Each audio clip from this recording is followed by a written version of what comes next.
ఓం శ్రీ గురుభ్యో నమః. నమో దేవ్యై మహాదేవ్యై శివాయై సతతం నమః. నమః ప్రకృత్యై భద్రాయై నియతా ప్రణతాస్మతాం. శృతిస్మృతిపురాణానాం ఆలయం కరుణాలయం నమామి భగవత్పాదం శంకరం లోకశంకరం. ఇప్పుడు మనం 64వ లహరిలో ప్రవేశిస్తున్నాం. ముందుగా అంబాష్టకంలో 4వ శ్లోకం చదువుదాం. అంబారౌద్రిణి భద్రగాళి బగళా జ్వాలాముఖీ వైష్ణవి బ్రహ్మాణి త్రిపురాంతకీ సురనుతా దేదీప్యమానోజ్వల చాముండాశ్రుత రక్షపోషజననీ దాక్షాయణీ వల్లభ చిద్రూపా పరదేవత భగవతి శ్రీరాజరాజేశ్వరి. అమ్మవారి నామాలు ఎంత అద్భుతంగా చూడండి. అంబ, రౌద్రిణి, భద్రకాళి, బగళ, జ్వాలాముఖి, వైష్ణవి, బ్రహ్మాణి, త్రిపురాంతకి, సురనుత, చాముండేశ్వరి, దాక్షాయణి, భగవతి, శ్రీరాజరాజేశ్వరి, చిద్రూప, పరదేవత. అద్భుతమైన నామాలు. ఒక్కసారి స్మరించడం వల్ల ఎంత విశేషమైన ఫలితం కలుగుతుంది చూడండి. ఇదానీ చతుషష్టితమ లహరి, 64వ లహరి. అవిశ్రాంతం పత్యుర్గుణగణ కథామ్రేడన జపా పుష్పఛాయ తవ జనని జిహ్వా జేతి సా యదగ్రాసీనాయా స్ఫటిక దుషదచ్చ విమయీ సరస్వత్యా మూర్తి పరిణమతి మాణిక్య వపుషా.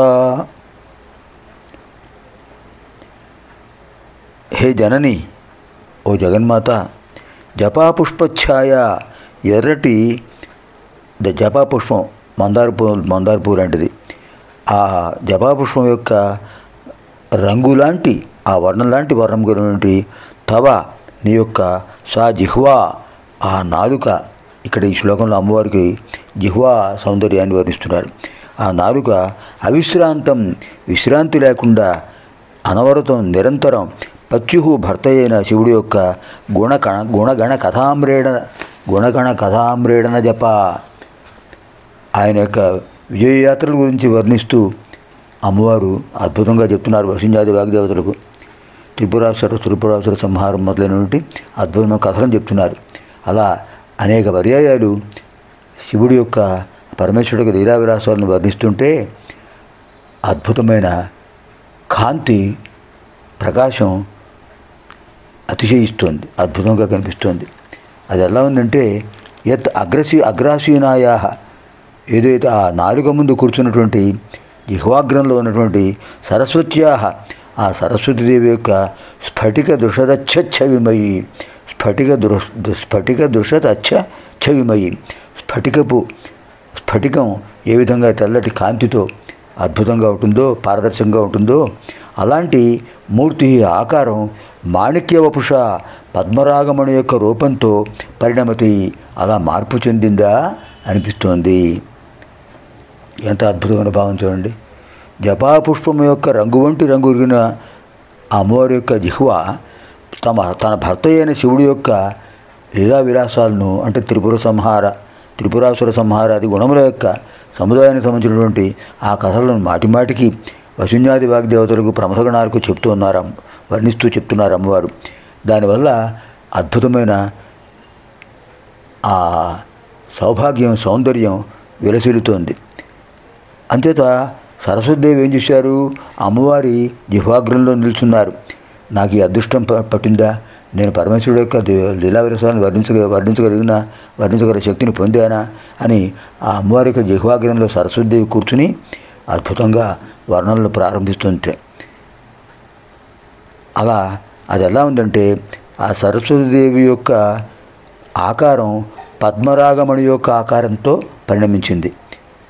అమ్మవారి యొక్క జిహ్వ ఎర్రదనంతో అద్భుతంగా ప్రకాశిస్తోంది.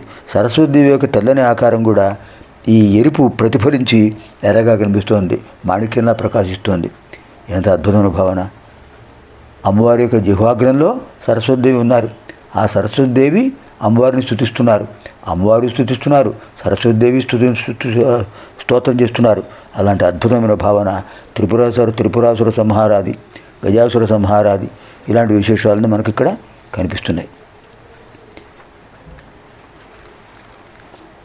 అవిశ్రాంతం పత్యుర్గుణగణకథామ్రేడ న జపా పుష్పఛాయ తవ జనని జిహ్వా జయతి సా యదగ్రాసీనాయా స్ఫటికదృషదచ్చ విమయీ సరస్వత్యా మూర్తి పరిణమతి మాణిక్య వపుషా. పునర్మిలామः ఆగామిని కార్యక్రమే పంచషష్టితమలహరి అధ్యయన కార్యక్రమే.